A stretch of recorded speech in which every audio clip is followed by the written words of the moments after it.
Praise the lord.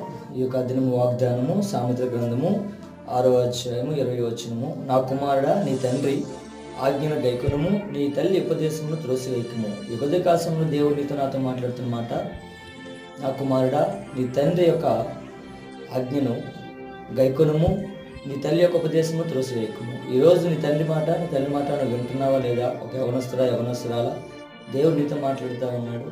ఈరోజు చాలా వరకు తల్లిదండ్రుల మాట వినుకుంటా ఇష్టాసరమైన జీవితం జీవించాలని ఆశపడుతున్నావేమో, లేకపోతే నా తల్లిదండ్రులకి ఏమి తెలియదు, ఇప్పుడున్న టెక్నాలజీ బట్టి వాళ్ళకి జ్ఞానం లేదు, వాళ్ళకి ఎటువంటి ఆలోచన లేవని చెప్పేసి వారిని ప్రక్కన పెట్టి నీ సొంత నిర్ణయాలు తీసుకొని బయటికి వెళ్తున్నావేమో. జ్ఞాపకం ఉంచుకో, దేవాదేవుడు నీతో మాట్లాడుతున్న మాట, నీ తండ్రి ఆజ్ఞను గైకొనాలి. నీకు ఆజ్ఞ చెప్తున్నప్పుడు ఆజ్ఞ గైకొనాలి.